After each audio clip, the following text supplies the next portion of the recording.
Hello, everybody. My name is Delzar Slint. Today we're doing a little bit of reaction video. We're going to be checking into MelonTeee. And this is going to be reframing Nothing Happened, which I have a lot of questions about. Like, why are you reframing it, and why? I mean, it's obviously the big. Oh my God, he's such a deep character. He is not going to claim any of this. He's just wanting to do this. At the same time, Zoro's a traumatized man, and despite the fact that he is not showing us the way he feels, or just directly says it, you can tell sometimes, depending. He's a closed off motherfucker. I relate to Zoro. He's good. Channel, through my content and through my work, I do my Mm-hmm. very Mm-hmm. best to recontextualize scenes and characters in One Piece that have maybe not been seen in different lights before. One Piece is, in internet terms, an old property. It's an old fandom, a large fandom, and by that definition, a pretty solidly set fandom. And I know I've Mm-hmm. got you guys on the edge of your seats, but before I keep going, I'm just gonna quickly jump into a sponsor. Thanks to Ah! OperaGX for sponsoring I've been this shot by video. sponsor. Modern Hey, welcome in, Haven. If you can't tell, um, actually, you know what? Fuck it. I'm gonna promo myself. It's my own damn video. But we're gonna be checking into MelonTeee, and if you want to check out the original video, watch the original video because I talk a lot, and I'm gonna talk about my own bullshit. So, Haven, welcome in. How you doing? What's up? Also, you see the background? You see the swords and weapons going around? I finished how this background was originally supposed to work. It was always supposed to have weapons just flying all over the damn place. But so far, we only have the ones just coming out of the side profile area. And yes, this has always been 3D. day browsers suck because they're boring. Standard browsers simply do not have enough hot anime babes for my liking, and Hey, especially not enough Zoro. Well, with Opera GX, you can get as much doesn't Zoro Zoro as have the you want. biggest Opera fucking tit GX size turns your browser amongst all into the Straw Hats? gaming anime mood board you've been dreaming of, the whole thing being completely customizable with all the mods you can find, mostly for free in the Opera GX store. They don't seem to have Sanji because they hate me, but there's some awesome Luffy choices. Hey, what's this? Now I open up my browser and get hit with the joys of Luffy. Or Zoro. Let's keep Big Man on here, actually. Opera GX is a browser where It's on you have brand, complete especially for control, this video allowing at you to least. control background music, keyboard sounds, opening and closing tab sounds, theme and colors of the browser, and Okay, I was kind of like waiting for this to be over. How much longer is this actual ad? You could just say, check your ass over to the Opera GX. Help them out. I'm gonna leave the link in the description. That way y'all can go out and support them. Although this is like what, a few months old at this point. How old is this video? 2 weeks old. Okay, yeah. Hopefully it's still running. Let's see. Opera GX has you covered. Not only that, but down in the Come, bottom come here. left, I want to scroll hear down more of to what MelonTeee has to say about synchronization, and Zoro. you'll find multiple settings that you down. Alright, let's get back to it. As you guys can all tell, my channel mainly focuses on characters, looking Mm-hmm. at their writing, their motivations, and their purpose. I had a Yes. realization that hey, I don't have to stop at characters. One Piece is a huge series with a Yeah. lot going on, but still, the popular opinion will be gravitated towards. And of course it will be. That's totally natural. But there were a few moments and a few big scenes where I noticed I seemed to feel different from the majority. It's not by any drastic change, of course, and it's by no means a bad thing. But sometimes I swear, if this video somehow turns into a nothing happened was funny, I might have to drop this channel. But I doubt that's where we're going.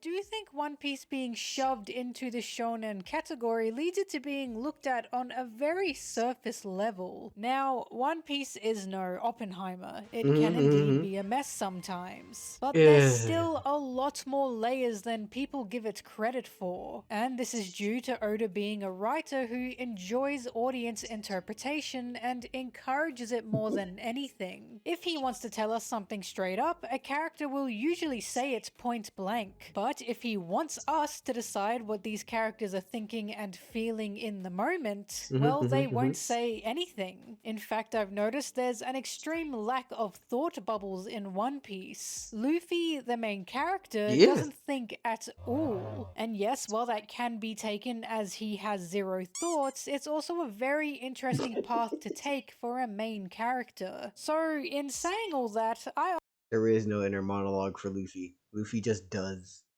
I like that. Let his brain rattle the fuck out. Mouth, or his fist, or his feet, or his damn stomach does most of the talking. Ask you to please have an open mind for this. A lot of this video involves personal perception, my own thoughts and feelings, and isn't meant to be an attack on how other people view this series. Interpretation is a beautiful thing, and you are very free to disagree. Ladies, gentlemen, and my fellow freaks in the audience, today I will do my best to reframe Zoro's Yes. famous nothing happened scene. Mm-hmm, Oh mm-hmm. yes. That scene. The inspiration for this video came from the fact I've watched the anime, read the manga, and then heard a new One Piece anime was being made. Because when it comes to reading manga, you are a lot more free to have your own interpretation. Music, editing, voice acting, and even color choice all affects our viewings and feelings so much. When you watch something that's not just the original author's vision, that's the script writers, the storyboarders, the sound designers, the editors, and the director's vision as well. The anime specifically is certainly not just Oda's vision.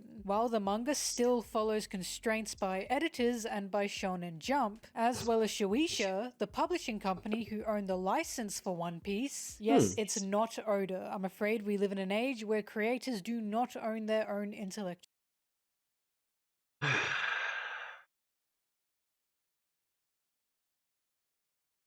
The background looks interesting, and you're surviving. If you need me, I'll end the video and we can go talk. But yeah, you can definitely hit me up after stream. Anyways. Property, the manga will always hold much more of the original creator's vision than the anime will. That's not to say it's a bad thing at all. Just look at episode 1015 of One Piece. They took literal single frames and single pages of Ace's interaction with Yamato and turned it into a whole theatrical scene filled with amazing animation and beautiful dialogue. Adaptation can be a beautiful thing. Another person's vision and love for an existing property can be a beautiful thing. Thank you, Megumi Ishitani, for your fantastic work directing One Piece. I love you women in art and film. But, as I said, that makes it someone else's vision, someone else's interpretation, and someone else's views of the scene and characters. Different. I wonder though, like, if you're the head person over the anime, no, I guess that wouldn't make sense for everyone to do that if you're the head of the animation team. But for a series that's long lived and is special to so many people's hearts as One Piece, I imagine that the head animator is just like, hey, let me call Oda before we add this original scene. Although I know that they probably could just add whatever random filler they wanted, as long as they don't go too far off script. I'd like to hope that they'd be like, hey, can we like page Oda real quick? Hey, we need to like add some extra filler real quick. And this scene you kind of cut off early. Can we like add some shit in here? If so, what? Different directors will bring different ideas, and that's why the new anime announcement got me thinking, what are they going to do differently? Surely they won't copy and paste what Toei has done, mostly because, as good and fun as the original anime was, it was still trapped in the realm of Sunday morning cartoons. This means quick production, a more basic approach towards things like music and animation, and dragging out of episodes to meet that quota. Not to mention, Oda was writing for his damn life in arcs like Dressrosa. Poor guy had the anime not just on his ass, but up it. I'm sure. Wait, what? Hold on. Go back. Volume 70. Dressrosa. Oh. Oh. What the fuck? The anime. Oh yeah. The anime for One Piece has always just been directly underneath Oda's fucking heels. Like, there's one. Like, people love to say the price of success for art is suffering, but that shouldn't be a thing. Just because it may happen to be true shouldn't be a thing. And Oda needs more time with his damn family. If he's able to finish the series within 5 years, as he says, Congratulations on him. And if someone says, I want Two Piece, shut the fuck up. Let Oda breathe. Let that man rest. Up it. I'm sure you He's guys have been all doing this shit for the noticed, but past 20 series plus anime years. and TV in general has hit extreme professional highs. We're getting shows that look like movies now, both for live action and animated series. And this gives the creators more room to really push their vision to the stars. Not only did One Piece's rooftop episode have an insane amount of work and beauty to it, but so did episodes such as the Gear 5 reveal and Egghead's opening episode. I mean, just look at Egghead's opening compared to the first original One Piece openings. This is genuinely insane evolution, and I cannot think of any episodes before Wano that got this treatment in regards to artist collaboration and stunning animation. Sorry, I'm rambling, but my point to all of this is Now, imagine they actually go through the entire series and reanimate it till that quality. One Piece is coming back with a new fervor and vigor, and at the same time, how the fuck do we?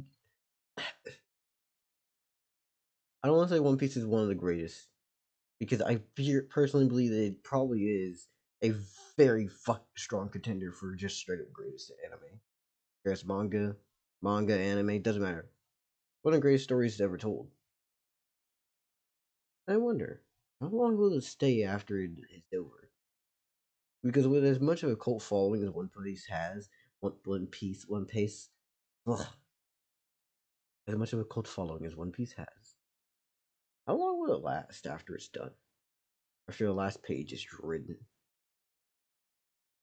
this new anime will no doubt have a much higher standard. I love the old animation more than anything. I honestly think it's aged really well and has a nostalgia Sorry, that you've been busy cannot helping a be person in Omori? recaptured. But Hey, that help them. doesn't mean we can't be You don't excited have to for a stay here. retelling in an You're not my hostage. updated animated form. And my first question to come from the announcement was, which scenes are they going to choose to put their most efforts into? One Piece is Oh. like fine wine, you see. The longer you wait for it, the better it gets. This new anime has the advantage of understanding audience reaction and reception to different moments to the point they Oh yeah, no, that's actually a really good fucking point.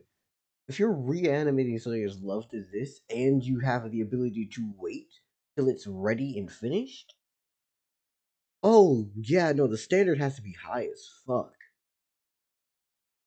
I didn't even think about the actual amount of pressure that would be put on those animators right now. It's just like, hey, we have to make sure this shit looks great, immaculate, amazing, because we're animating things so. Damn, that reminds me of a quote from something. Oh shit, what was it? It passed me. It's okay. Anyways, when you're putting this much love and care and effort into something, you gotta make sure.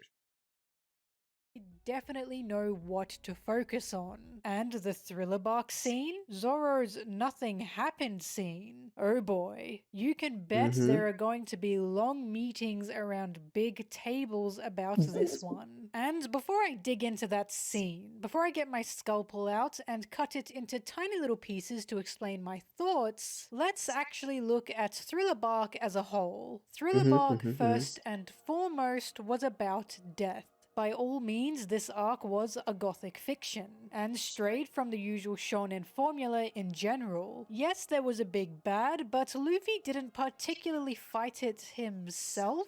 When it comes to top 10 boss fights, Luffy's Thriller Bark fight certainly isn't in there, and that's mainly because the focus on this arc wasn't the fights. In the same way, the Punk Hazard arc didn't focus just on Luffy fighting Caesar, or Whole Cake Island didn't focus just on Luffy fighting Katakuri or Big Mom. There was simply a greater plot that demanded our attention. As I Yeah. think I've said before, the plot does not revolve around the fights in One Piece. The fights revolve around the plot. If the fight matters to the plot, it happens. That's literally why Luffy is given reasons to fight these characters that's more than just because I want to start a fight. Well, apart from Katakuri. But the fact Luffy himself wanted to fight Katakuri good-naturedly speaks a lot on the respect he felt for Katakuri. But this is a genuine rarity reality. Anyways, for Thriller Bark, it literally took Luffy one big ass punch to take Moria out. The big finale focus was actually the crew combining their skills to take out zombie ores. Except then Thriller Bark does something very different from the other arcs, and seems to give us a second climax. We get the defeat of Oars, we get the defeat of Maria, but then Kuma comes in, and our second fight and climax is given to both Zoro and Sanji. This fight and this scene noticeably a lot heavier than what we've received through the majority of Thriller Bark. Not saying Thriller Bark wasn't emotional, but Oda certainly pulled out all his stops for these last moments, from Kuma to Brook's backstory. And I think that's so we go, oh hooray, that was a bit stressful, but they managed to get themselves out of a tough situation. Wait, who the fuck is this? And as Zoro tries to fight Kuma, as Zoro is clearly terrified at the fact Sanji breaks his leg against Kuma's iron body, and as Kuma sets off the bomb, that's when we're met with these harrowing scenes. The begging, the refusal, the bargain, and the sacrifice. Now, when I watched this in the anime, I knew it was coming, and I was on the edge of my seat for it. But the anime did something I found interesting, and something I remember questioning. Let me play the Nothing Happened scene out to refresh your memory. 何もかも無事なわけねえ。あの野郎はどこだ。いた。脅かしやがって。おい、あの七部会 Where did that warlord go? Yeah, the tone is not what Did you you catch expected. that? Let me play it again. おい、あの七部会どこに。It's the triumphant I am still standing music. As if he killed him.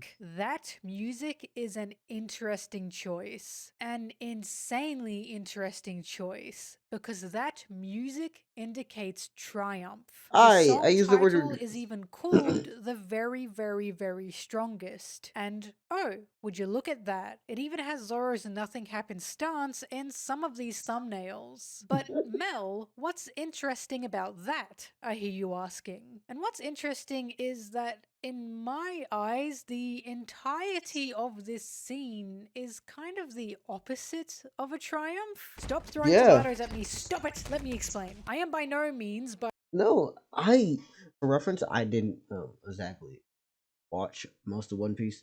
I jumped into the anime at the beginning of Luffy throwing down hands with Kaido, and then decided to go back and have a lot of manga shit happen. Manga things. I didn't really go through a lot of the anime. This is weird. Yeah, the direction is weird. He's not exactly winning just by sheer force of will and power. It's not like he cut down. And thankfully he did not cut down Kuma.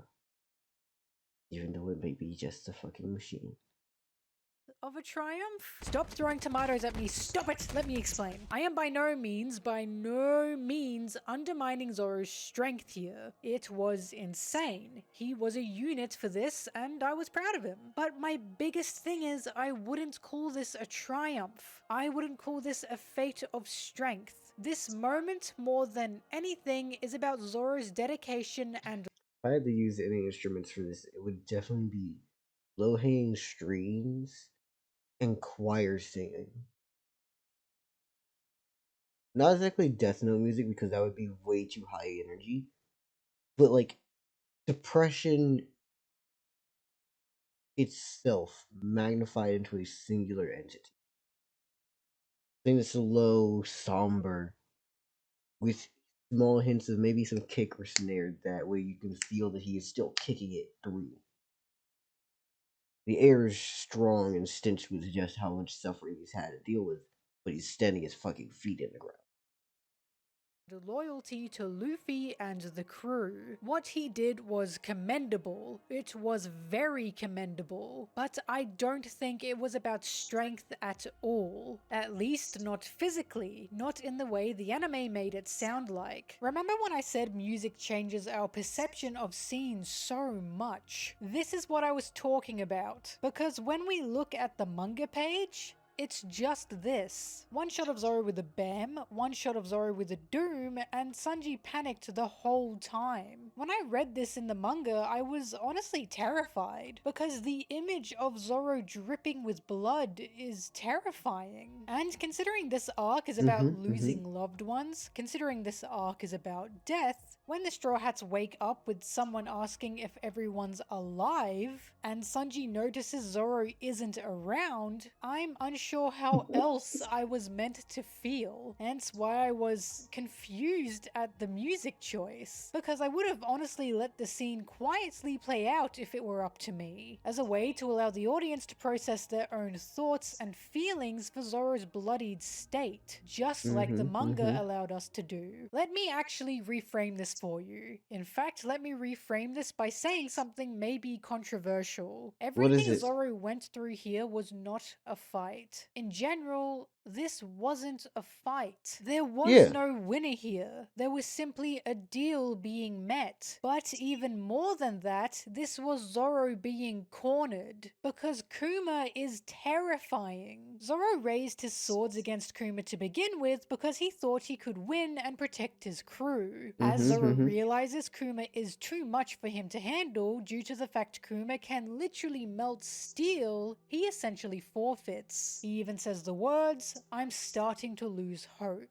Kuma refuses to leave without Luffy's head, and that's when the deal is struck. But the biggest thing here is Zoro offers his life. He is on his hands and knees begging Kuma to take his head instead of Luffy's. And when Sanji steps in, offering his life instead, Zoro takes him out so no one else can die except for him. While this is an honorable act, and while it's insanely commemorable, it was still the only option Zoro had to keep everyone safe. Once again, he was pushed into a corner, and I personally do not see anything overly triumphant about a person escaping a corner in a near-dead state. This Astro, what did I do, you know?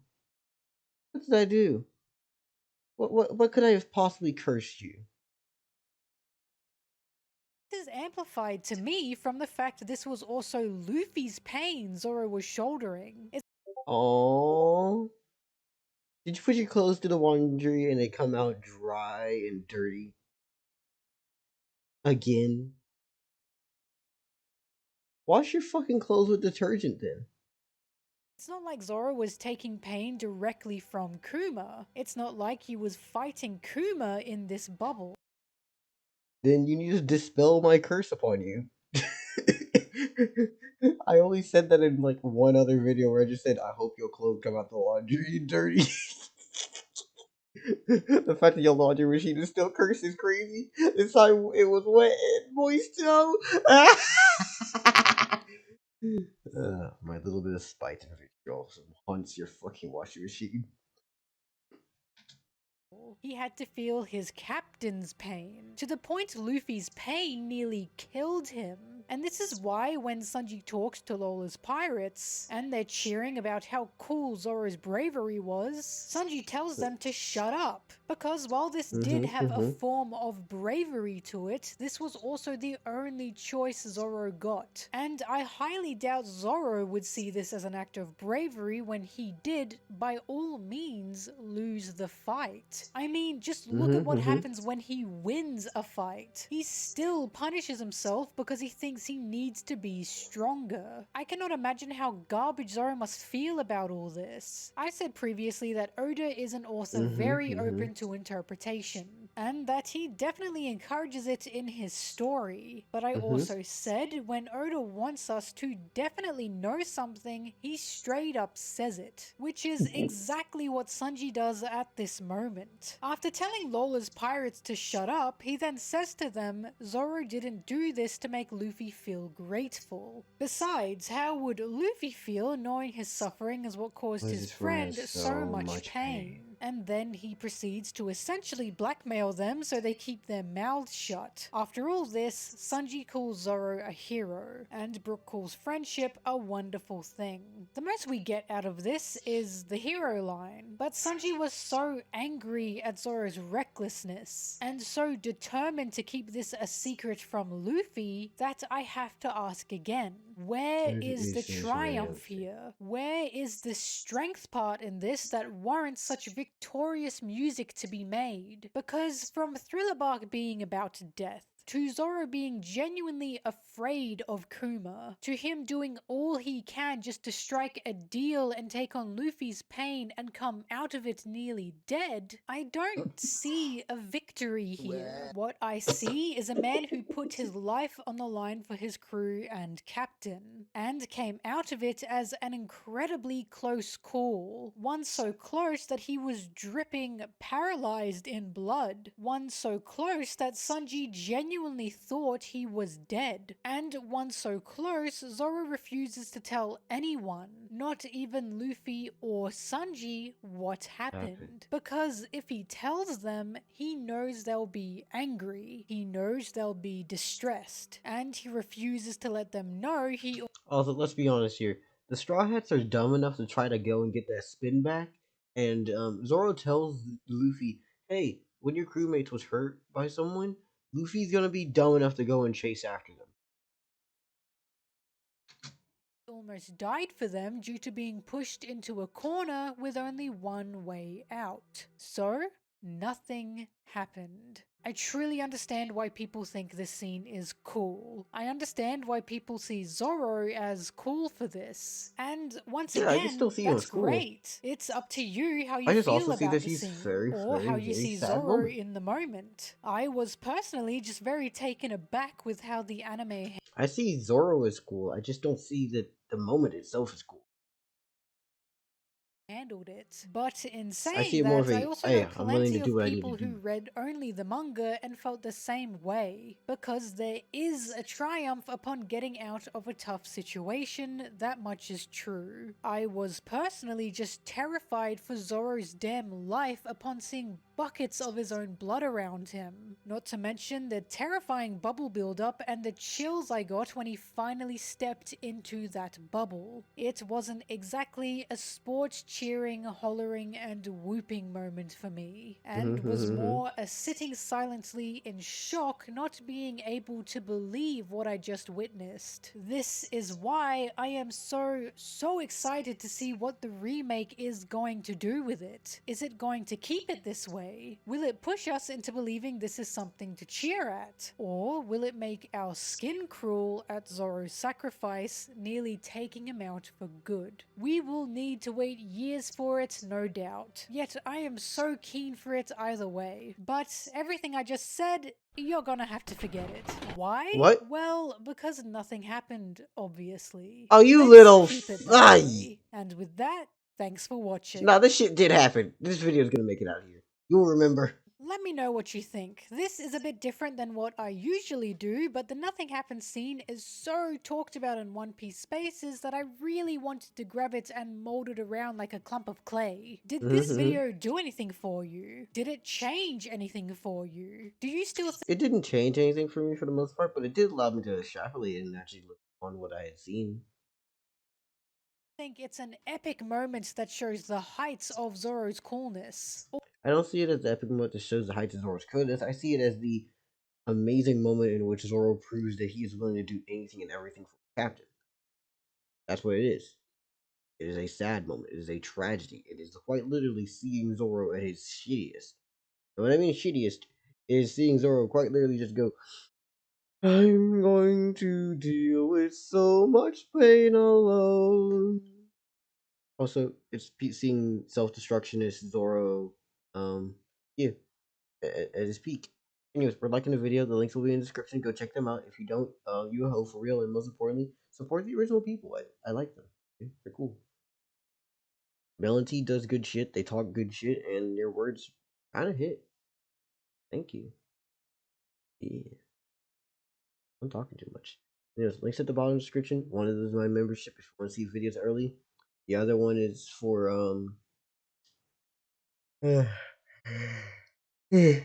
Oh, sorry.